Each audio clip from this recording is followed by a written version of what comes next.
everybody. This is your Pastor Bettina Moffitt, and I'm here with another installment of our summer sessions. Summer sessions was designed for us to get the opportunity to interview and have conversations with people throughout our community, whether they're pastors, educators, policemen, just things to really try to educate our parents at home, our community at home, because I think sometimes we don't know where to find information. And so summer sessions was designed for that. It's for us to get information from the people that's in the community that's able to give us the correct answers, because we don't want to be like a TikTok where we got, so many, misinformation that it's not accurate information. So tonight we have Dr. Shanta Buchanan. I got that right. Yes.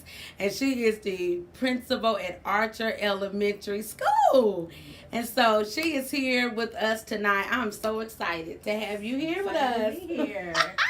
I had to get her name right before we hit the live because I be calling her Shanta, okay? But so I want to make sure I get that right. But thank you so much for taking time out of your summer. Now, are you working right now? We're working. Yes. Okay. So you're going to school every day still? Mondays to Thursdays. We're working 10-hour days. Okay, 10-hour days. Yes. Oh. So you don't really get a summer off? Do you get a couple of weeks off? So we get the 4th of July week off. The whole district closed down then, and so we get to spend time with our family. But that's the week that they set aside for us, the 4th of July week. Okay. So before we start the important information, I like to ask ice-breaking questions. Okay. Because I think it just makes people more relatable to the audience, when we ask, like, do you like Cheerios or Captain Crunch? You know what I'm saying? So you're able to see yourself. So I do have 3 questions that I'm going to ask you. Okay. And they're going to be multiple choice. Oh, okay. Okay. So Michael Jackson or Prince? Michael Jackson all day. Michael Jackson, what's your favorite song? I don't know. Man in the Mirror. Man in the Mirror. Yeah. I would have said Dirty Diana. Dirty Diana. Okay. The pastor would have said Dirty Diana, y'all. She know the boys in the band. She know when they come to town. That was my favorite one. Okay, so vanilla or chocolate? Chocolate. Chocolate? Okay. Yeah. I'm a chocolate girl, too. I like chocolate. But my ultimate favorite is butter pecan. Okay, I think my ultimate favorite is coffee. Coffee ice cream. That's so grown. That's so modern. I started eating when I was grown. Of course, I couldn't have it when I was little, but yeah. See, I was always told butter pecan is like old people ice cream. Well, my mama and daddy, they can eat butter pecan. So that might be right. I like old people yes. ice cream. Okay, so did you play any sports in school?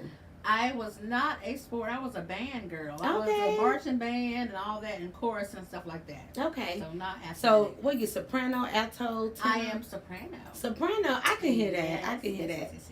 See, I'm whatever I feel like. Okay, that's okay. Yeah, so they'll put me in the alto section, but then but sometimes the soprano note just be calling me. And then sometimes the tenor note calls. I understand that. And I just have to go with the Lord. I just got to go wherever He's pulling me. Now, the people standing beside me hate that. Until they, they call directors on me and be like, do not put me by the team.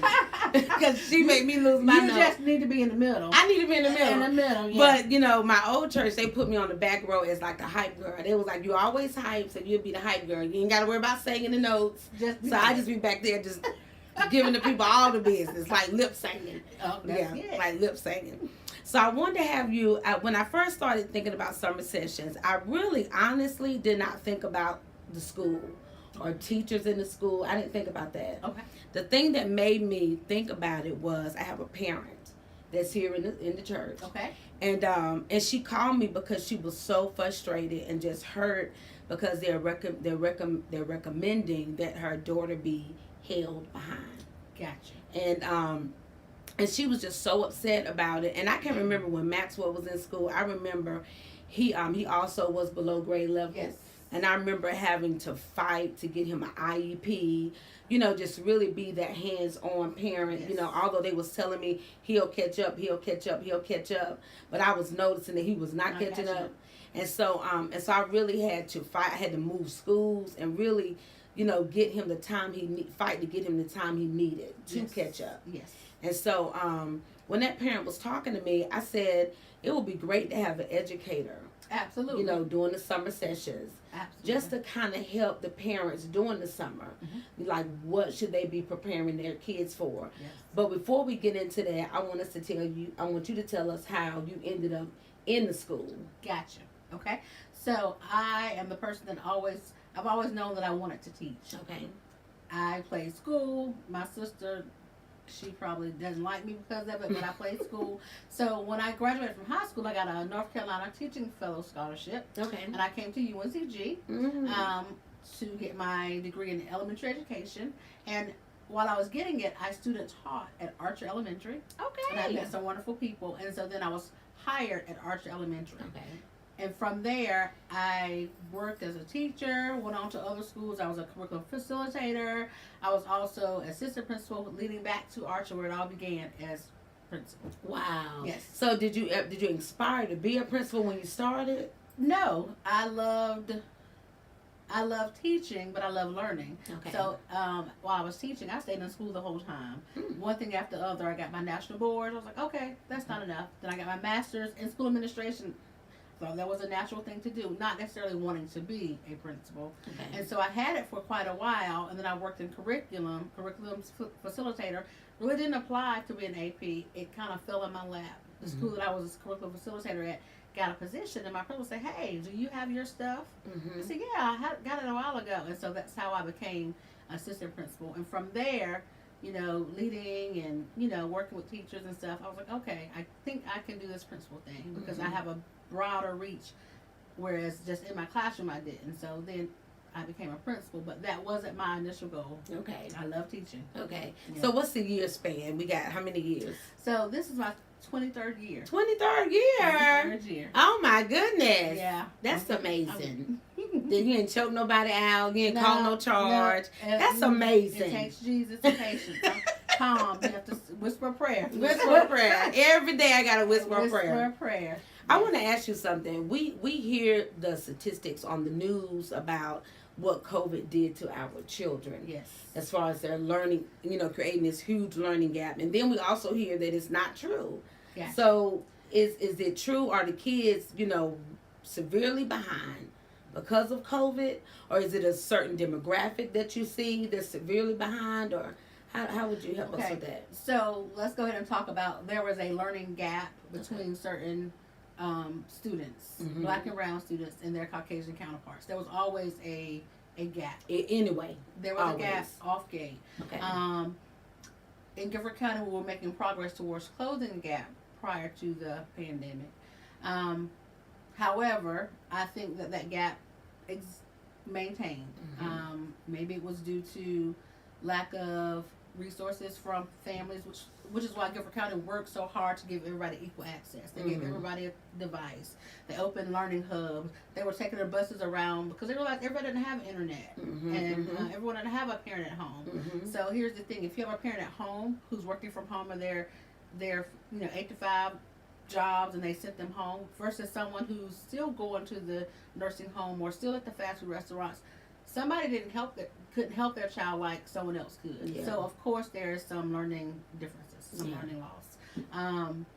But we're making gains. Gifford County has implemented this wonderful tutoring program that is offered to every school, regardless of if you're Title I or if you are non-Title I school, where they bring community partners into the schools and they do intensive intervention tutoring with students. Any school, you can have as many as you want to, retired teachers, and they're paying a pretty good rate. So we're getting college students who are majoring in math. We're getting college students who are majoring in science. So they're helping in the area that they have expertise in. So we've seen great gains with that individualized one-on-one support. So I feel like we're closing gaps. Do gaps still exist? Yes. Okay. Are students still behind? Yes. But we're making gains. So I also have another question. Do you see a difference between male and female? I don't know. I can't answer that scientifically because I don't have the data. In some cases, I would say yes. It's really about willingness to do work. Think about, during the pandemic, you had to have the will to do the work. You're at home. No one is really monitoring you. Yeah. So you have to have the want to do it. So you have this video game over here, and you have this work. Okay. That may or may not be relevant to you. It may be boring. It might not be about you. You don't see the relevance. So sometimes they may have chosen not to do that. Okay. So there may be a disparity. That's a very big generalization. I don't have any data to back it up. Okay. But I would say some of them are behind. And the reason why I asked it is because I can remember years ago I was talking to a teacher that was in elementary, and she was just saying that she noticed the difference between the girls learning at a much faster pace than the boys. But like I said, it was so long, that was a while ago, so I just always wondered, was that something that continued on, or is it, something that teachers are seeing now in the classroom? So I would say that's based on the strategies you use in your classroom, because boys and girls do learn differently. Okay. Boys are not the sit and get, but if you do hands-on and things like that, then they're more apt to pick it up. So it's all about the strategies that teachers use to engage them. So if they like video games, you make problems about video games, you relate it. If they like comic books, you relate it. It's reading. So it's about engagement strategies. You have to engage students differently now. I especially think since the pandemic, you have to engage them. Definitely, because now everybody is this. Like everybody is this, and if it don't look like this, if they can't hold it in their hand, and it's like they out the window. Even we're learning that even with our Sunday school. So for our Vacation Bible School, we're trying to think of ways that we can do it digitally while they're here, but they can like enjoy it, because and we're going to give them Bibles at the end of Vacation Bible School, but we know them coming here sitting, they're going to be bored out their mind. You're going to have to do different things. It has to catch their attention. Yeah. Because you're competing with that. Yeah. And so that's what they had for those years, when we were in the pandemic, and even before, let's be honest, they like technology. So you have to do different and creative things. Okay. If it's like, okay, oh, you like that? Okay, let's put this in a rap. Let's just don't write it like this. You just have to do something that's different, that catches their attention. And you have to listen to them about the things they like to do, and you have to incorporate it. So I think, yes, you definitely have to engage them differently than you have before. Okay. Yeah. So how would parents do that though at home? So I would. The biggest thing for parents to do is communicate with your child. Okay. Talk to your child. It's so easy for them to go in their room. Engage them. Ask them, what you doing? What you thinking about now? Go and sit in there with them. They might think you're crazy for a little while, but you need to go and communicate with them. Stay up on what they're supposed to be doing in school. Talk to the teacher. Be that parent. Be that parent. Be that parent. Be that parent. I don't care. Middle school especially. Be that parent. Be that parent. You call the teacher. You email. You checking. Hey, just checking in. How is Johnny doing today? How how's his his grades? Is it now be that positive parent, because when I worked in the school system, I was the ACES director for a couple of years. And I seen that be that parent that was terrible, that thought their child could never do anything wrong. It was always a stab. It was never. So be that positive parent. Be the positive parent who communicates. Who sees the school and the teacher as a partner. Yeah, we're in this together, because you know stuff about your child that the school doesn't know. Exactly. And the school knows stuff about curriculum and the needs that you don't know. So it's a perfect partnership. So I would say communicate. And that's communicate with with your child at home as well as the staff. Yes, and if you're noticing things, ask. Every school has a counselor. They have social workers. If you're noticing something, say, hey, my child is doing this and I'm having questions about this, ask those questions and they can lead you to the right answers. We even have the Parent Academy. Okay. Who can reach out. They are dedicated to parents and helping parents stay connected, helping parents feel like that they're helping their children, helping parents understand the curriculum. So reach out to them. That's a great resource. Parent Academy. Now that's something that parents can access online. Online in from person. Either a mobile device or a laptop, desktop. You can do that. Go to gcsnc.com and then you will see information for the Parent Academy. But they offer webinars in person. They feed you. They offer at different times. They offer virtual things. They offer at a variety of schools. So they might have this workshop in High Point today, but later on next week they're going to have it in Greensboro. So they're doing it throughout Gifford County to make sure that people have access. So they don't just do it once. So they're always advertising stuff to come, and it's based on parent needs or parent input, what parents have shown that they need assistance with. So the Parent Academy, Parent Academy. Parent Academy, yes. Go to the Parent Academy. Go. Yeah, it has lots of resources. Does this also help? Does the Parent Academy, and I've never gone on, when Max was in school, I don't remember Parent Academy. Okay. But does it help with families that struggle with language barriers? Yes, they have all types of interpreters. Yay! Every language, yes, whatever language you can think of. And they even offer to come out to school functions. You know, schools have functions too. Yes. Right? We have, curriculum nights. So if you have a population of families that you can't meet their need, you don't have an interpreter on staff, they will provide it. You let them know the event, and they will provide it for you. Now y'all didn't have that when I was doing ACEs, because the kids will be filling out the application for them to come to ACEs, because the parents couldn't do it, and the kids will be filling out the application, and I'm like, oh my Lord. And so in ACEs, I will be thinking, you all have got to get your homework done while you're here, because if you go home, there is nobody there to help you as far as if there's such a language barrier. So I've always thought about that language barrier. It is. I think we're doing a better job, and certain schools have interpreters there all the time. Okay. At my school, Archer, I have a full-time Spanish interpreter there, because I have a big population. I also have a part-time Vietnamese interpreter, because that's a big population. Okay. And so then if there are other languages that I need help with, I can reach out for district to get help. There's also a handy card that's the language line that you can call, and you can get an interpreter for the language that you need, and you can tell the person, they can tell the parent, it's like a conversation, so it's a phone conversation. Okay. So we have a lot with interpreters now. Yeah. So are you going to be the principal that like walks up and down the halls and looks in the classroom from the door? I'm gonna engage. Okay, I'm a teacher first. Okay. I'm gonna go see what the kids are doing. I'm gonna help the teachers. I'm gonna go to PLC meetings. I need to see what's going on to make sure everybody's getting what they need to be successful. Yes. So we think about the kids and the burdens they feel in the classroom. We think about the parents being frustrated. How do you keep the teachers motivated? That's a big thing, because right now the society attacks teachers. Yeah, they do. Teachers are the enemy, and they're not. Yeah. They're doing the best they know how to do. They may not be right all the time, but they're doing the best. I am a very personal person. I like to celebrate. I give them little incentives. Hello, sunshine. How are you doing? Oh, today let's have this little goodie, or little first person who calls in gets this gift card with this riddle. I try to do little engaging activities, or dress as your favorite team day, something to make them want to come to school. Okay. It's about building a positive culture and letting them know that you are behind them, because we're in this work together. So just building a positive culture with the teachers. Okay.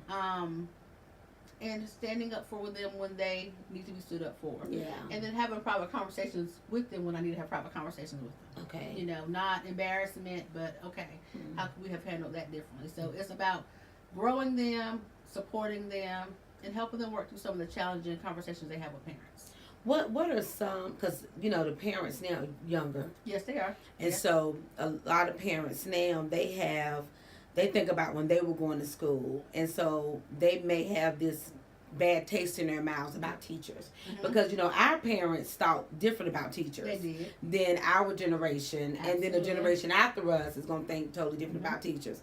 So is there anything that helps to try to build that bridge between parents and teachers outside? Do they even have PTAs anymore? Well, we have PTA. Okay. We have parent conferences, inviting parents in. I have a lot of conversations with parents, especially when it's in regards to students who are struggling, especially with regards to EC services, because they know how it used to be. This is how it was, and some of them were in those services, and I got pulled out and I was demeaned and stuff. So I showed them how it is now. Yeah. We're very inclusive. We're inclusion, so they get pulled out for a little help. It's a good thing now. As a matter of fact, at elementary school, people want to go with the resource teacher. I want to go take this. So it's different. So showing them, talking to them, inviting them in, and letting them see this is how the day goes. Because they don't know, and they don't know how it looks. Because if you haven't been in school since you were in school, school has changed. I believe it. School has definitely. I see that with with social media. Yeah. I mean, it shows us that these students are not the same, but teachers aren't the same either. No. And so a lot of things have changed. So parents definitely do not. I don't think we need to give it totally to the responsibility of the school. No. But like we do have to engage. Like the parents do have to engage. As a matter of fact, I tell all the parents here at Overcome Deliverance Center, be that parent that's present. You know, be present. You know, be there between Travis and me. Everybody knew our name because we was constantly volunteering, walking down the hallway. We just didn't show up for bad news. Show up for all. We showed up for all Yes. news. Like we volunteered to do things, you know. And so I just really wish our community will really see the importance in taking some time off sometimes to go to the awards day. Yes. Like to be present for your children because they need to see that support. They do. And volunteer looks different. You don't have to be the mom that comes every day, all day, and stand the stay-at-home mom. No, you can go to Gifford County, GCSENC.com to sign up to be a volunteer. Volunteers could be, I'm signing up for this one dad program. That's what I can do. I'm coming to this. I won't be seen. Or I can help out by cutting this out, you know, once a week doing this. So any amount of time is welcome.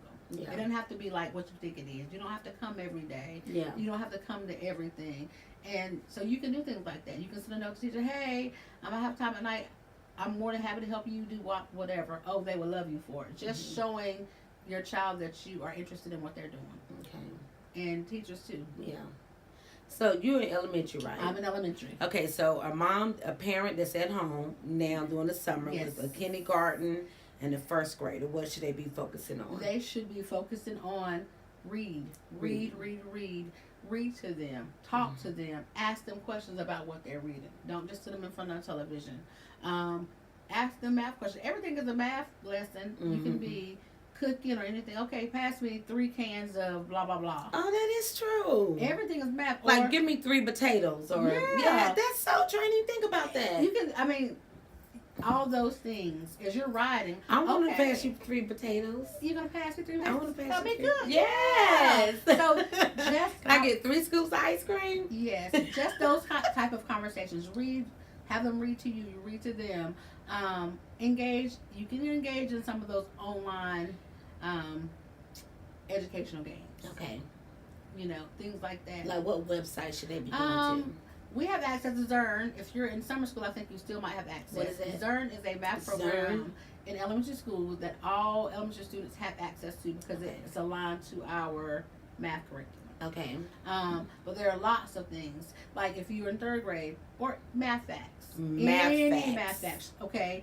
You need to know adding and subtraction and multiplication and division. You still have to do that. I don't care what the math is. Those are basic things that they still have to do. So quiz them. Okay.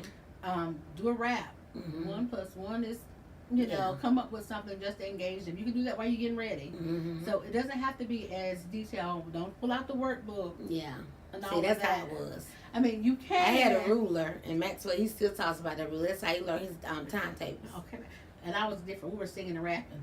Well, now he rapped. Now we did drum beats with his sight words. Okay, because he's a musical person. Yeah, so we did drum beats, and I just happened to stumble up on that. Yeah. And I just noticed he was like, and I was like, okay, so we gonna learn how to spell like this. Okay, that's fine. But timetables, I had a ruler on the table, and I was like.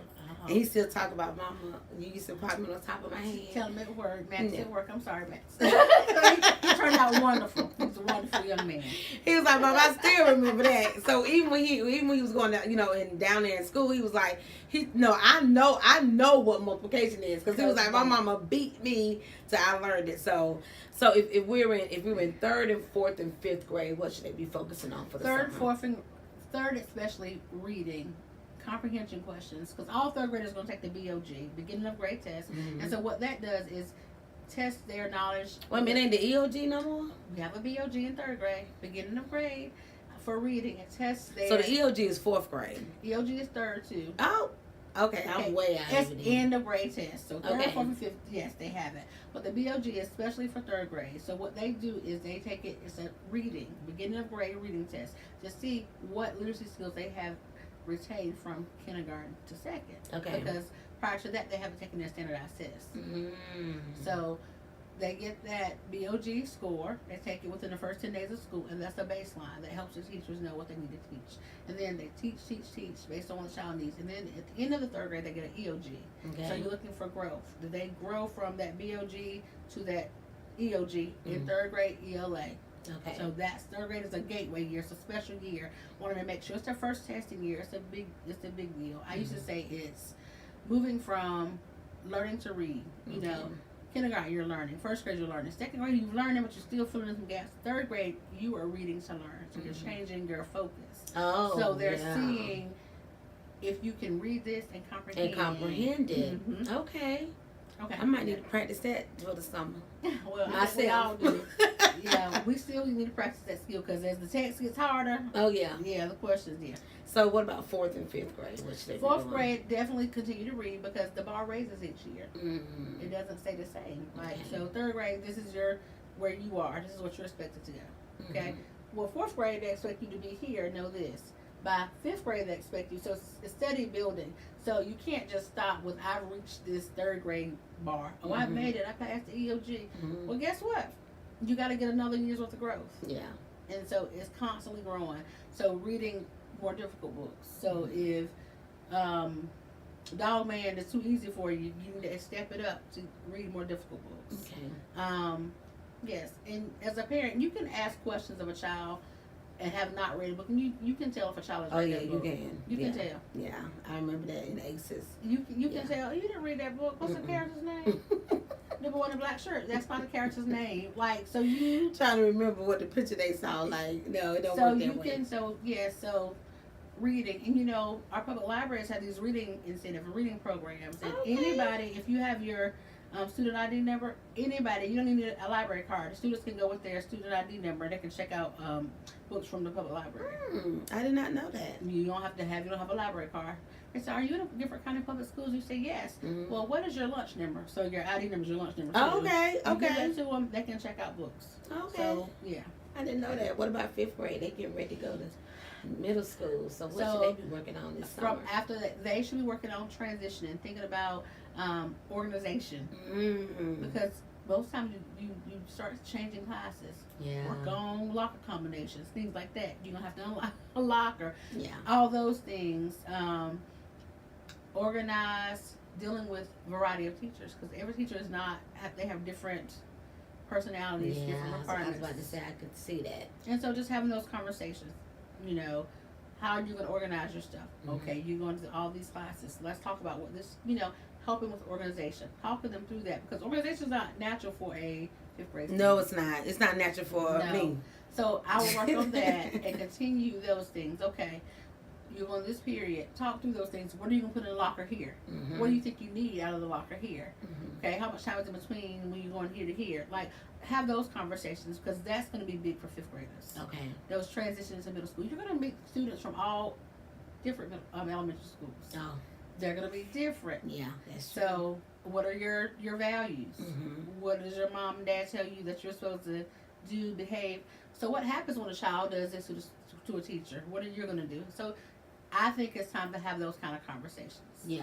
And Gifford County is actually doing a program with their counselors, which is a bridge right now to middle school. So if anybody's attending summer school, which a lot of sites have it, the counselors are helping them with that transition. Okay. Helping prepare them for that transition. Problem solving, like conversation. Yes. Things like that. If the teacher says something you don't understand, do you sit there? Yeah. Do you raise your hand then? Do you go ask the teacher, what are some possible ways for you to find out what you need to do? Because, you know, they're about saving face. Yeah. Man, I'm not going to ask the teacher. So talk through those things. To me, I think that's the biggest thing. Because a sixth grader is a fifth grader just a few days older. That's it. They still have the same needs. The same need. And the most ancient thing that we all have heard is that no question is a dumb question. It's not. Yeah. It's not. Even from kindergarten all the way up to adulthood. It's not. Yeah. And probably someone else has your same question. You have your same question. That's the same question. So you've been a teacher all for the summer. So what should teachers be doing? They should preparing themselves to come back into the classroom. Okay. So first of all, they have to get rest, rejuvenate, self-care. They have to do some self-care. And then as a teacher, I would start looking at my curriculum, looking at my standards, Okay. looking at what I'm going to do to engage students, looking at strategies, talking, because you have time. Search the websites, look on DPI, talk to other teachers. Everybody goes to TikTok and Facebook. TikTok has teacher stuff too. So looking at those different things and getting your mind ready to come back refreshed and rejuvenated after you've rested. Because teachers still have to plan. Yeah. Right? Because Yeah. when you're unplanned, that makes a world of difference. I can tell when you're unplanned. When someone walks in your classroom as an observer, you can tell if they're what we call winging it. Winging it. Winging it. Or if they have prepared and planned. Yeah. Right? Yeah. And even if, so these are the times that I will be getting my stuff together, getting my materials together, thinking about what I'm going to do, reviewing all the curriculum that we have, because Gifford County gives us resources. Okay. You know, we have Eureka Squared for most elementary schools. We have CKLA for ELA. Familiar with those things. Okay, what unit am I going back in? What am I going to do? Okay, what might I need? Okay, so just thinking through those things, that's what teachers should be doing. Yeah. Yeah. That's good. And resting. And resting. So for people, a lot of people don't know, we are family. We are. We are family. Yeah. So I do want to ask a personal question on the Okay. way out the door. Okay. Your baby, your daughter, Yes. is mildly hearing impaired. Yes, she is. And she is amazing. She She's is. like a little grown woman right now. When you encountered that, did it change the way you approached in the classroom? Did it change the way you saw education in any way? Okay, so being a parent changed the way that I saw education. Okay. Okay. When I had Brooke, she was diagnosed at birth, bilateral hearing impairment. And I was like, oh my gosh, oh my gosh. And then I was like, what do I do? Early intervention. Get to work. Early intervention. Early intervention. I had people in my house when Brooke was 3 months old, teaching her speech babble before she even can talk. I just got to work. I was constantly talking to her, singing songs. I got to work. But it did help me have empathy. Yeah. Because I now have a kid who was in the EC system, exceptional children, you know. So I talk to parents about that and encourage them to get help for the kids.